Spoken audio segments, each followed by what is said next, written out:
Good morning. Welcome to Coffee Talk. I'm Mark Bradberry. Please take a moment to subscribe to my YouTube channel and perhaps share it with others. In the meantime, grab a cup and join me. It should come as no surprise when I say that the country is, a little bit of a disagreement about the direction that we're headed. Competing news channels are vying for opinion dominance and for money-generating ratings across the entire political spectrum. Washington and every state's capital are literally hotbeds of contention, malice, vitriol, pandering, and hyperbole. Special interest groups are competing each to be louder than the others, often spouting half-truths and self-centered presumptions that do nothing to heal our country, but instead actively foment division. For many of us as normal, everyday Americans, we're starting to experience a bit of disillusionment. For some, they begin to question the very idea of patriotism, and they sort of, give up, thinking, what happened to our country, the land of the free and the home of the brave? What happened to America? For many people, the shining city on a hill. When did idealism give way to such cynicism? I wonder. America has never been without strife. Not at all. Even from the very beginning, mistakes were made, in part symptoms of the times.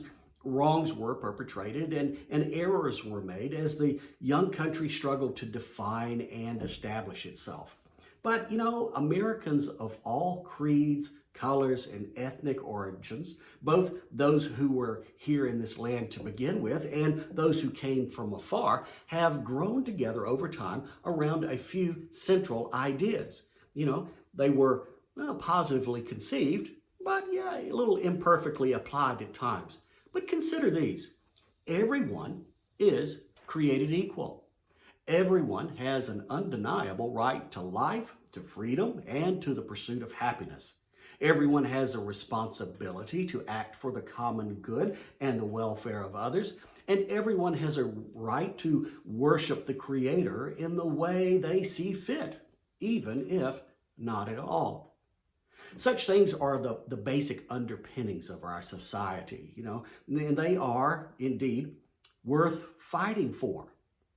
They are worth dying for. Many have. Yet here we are today, disillusioned. Why? Well, I want to suggest a very simple answer, but not one that's naive. No, not at all. What you feed grows. There's been an accelerating push over recent years to focus on the negatives, to look at the failures, to watch the mistakes. Some want to find blame. Some want to play the eternal victim. They want to hold aloft external characteristics like race and cultural origin, gender, lifestyle, religion, political affiliation as focal points for hatred, debasement, and inferiority.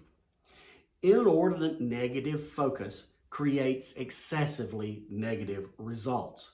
In other words, sour grapes spoil the wine. Why continue with all this fault finding then? Why continue on this course? Why not accentuate the positives? Why not emphasize the hopes and the dreams for our country? If your attention is on having a perfect nation, it's no wonder you're disillusioned. After all, it only takes one smudge to ruin a clean canvas. Maybe we've forgotten the vision of this nation. Maybe we've set aside mindfulness of that which is good and honorable and true. Maybe we've ignored our God-given responsibility to look upward and to love others as ourselves. As it is said, without a vision, the people perish. Some people today, referencing all the ills of our country, say that they're embarrassed to recite the Pledge of Allegiance. And that's a bit of a shock. I grew up saying the pledge at the beginning of every school day. Many of you did as well. But, the Pledge of Allegiance was written back in 1892 by a minister named Francis Bellamy. And in 1923, it was enhanced a little to make it specific to the United States. And then in 1954, sort of in response to the communist threat that was apparent at the time, President Dwight Eisenhower asked Congress to add 2 more words, under God. Here's what it says today. I pledge allegiance to the flag of the United States of America and to the republic for which it stands, one nation, under God, indivisible, with liberty and justice for all. Now, have you reflected on those words lately? You know, we're not pledging to failed deeds. We're not pledging to wrongful actions or to stops and stumbles along the way. No, not at all. We are pledging to a hope. We are pledging to a dream that should drive us all. American patriotism isn't about celebrating the failures of the past. No, and it's not about celebrating the failures of imperfect people. No. It's about raising the banner high and saying we will step beyond the failures of the past. We will seek after God and His eternal wisdom. We will stand together in the face of all enemies. We will vigilantly pursue freedom and justice for everyone, and we will not be denied this hope so gallantly sought after by those who came before and gave their lives for it. We are Americans. Dream big. Be positive.